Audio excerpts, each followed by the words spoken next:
Hello everyone, my name is Jacqueline Lopez, and today I will be presenting my lesson plan entitled Exploring the Scientific Method. This lesson plan was designed as part of the requirements for Education 506, a course within the Rossier School of Education at the University of Southern California. This class was taught by Dr. Karishna Smith. Hope you all enjoy! This lesson plan is meant to be taught in a 6th grade science classroom at a small urban charter school in Northeast Los Angeles. The class size will be around 25 to 30 students. The duration of the class is estimated at around 65 minutes. The lesson is a part of a 2-week unit on scientific investigation and experimentation. This lesson was designed based on the following 6th grade science Common Core standards. 7.A, develop a hypothesis. 7.B, select and use appropriate tools and technology to perform, test, collect, and display data. 7.D, communicate the steps and results from an investigation. 7.E, recognize whether evidence is consistent with proposed explanation. This particular lesson has 3 learning objectives. 1. Scholars will be able to understand the difference between a testable and an untestable hypothesis. 2. Scholars will be able to develop a testable hypothesis. 3. Scholars will be able to design an experiment to test their hypothesis. One learning theory that I'm using in this lesson plan is cognitive theory. Students will build upon their knowledge and understanding of the scientific method using small steps to arrive at the big picture. The students will be prompted to use logic and reasoning throughout the lesson. I, the teacher, will provide students with many opportunities within the lesson to use their critical thinking skills. Another learning theory that I will use to influence this lesson is constructivism. I, the teacher, will build upon students' idea of experimenting to deepen their understanding and relate it to the scientific field. With this knowledge, students will be asked to construct their own experience using the knowledge they have been presented with in the classroom. This lesson will also focus heavily on concepts from social cognitive theory. Students will be working in pairs or small groups on the overall project, sharing and learning from one another.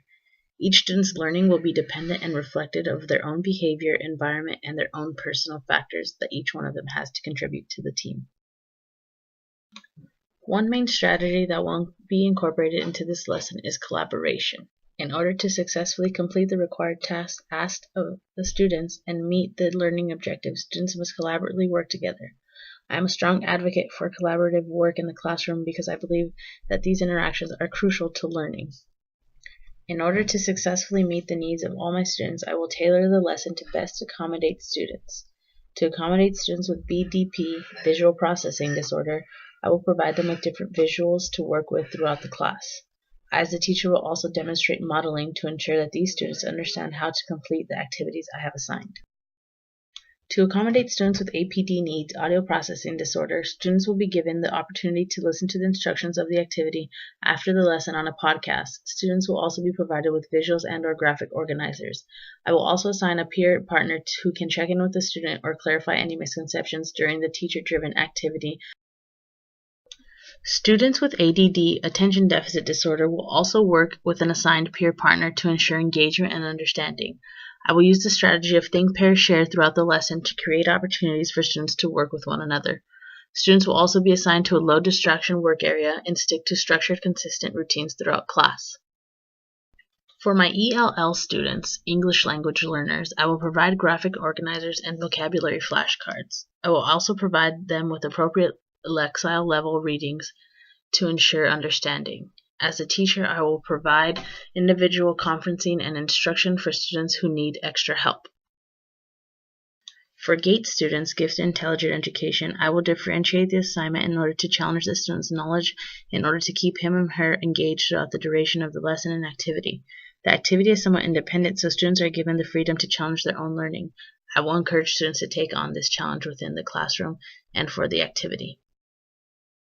The resource accommodation for this lesson range from low-tech, like providing students with independent work at their desk, to mid-tech, like me, the teacher, giving a PowerPoint presentation, and high-tech, which includes students being assigned different roles to create a final video project that demonstrates their understanding of both content material and the technology that they will be shown in class. There will be many forms of content-based literacy skills incorporated into this lesson. Mainly, I will focus on critical thinking. Students will have to critically think about how they will go about developing and conducting an experiment to test the hypothesis that they have come up with.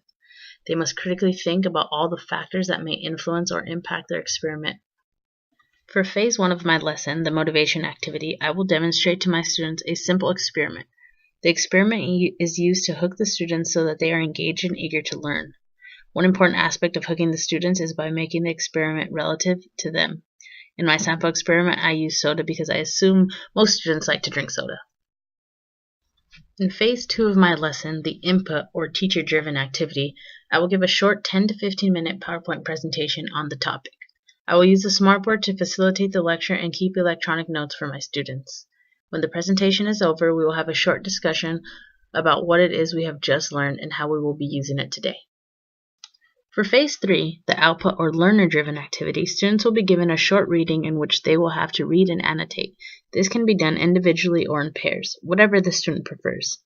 At the end of this reading, students will be asked to answer a few questions about what it is they just read to ensure understanding or to clear up any misconceptions they may have.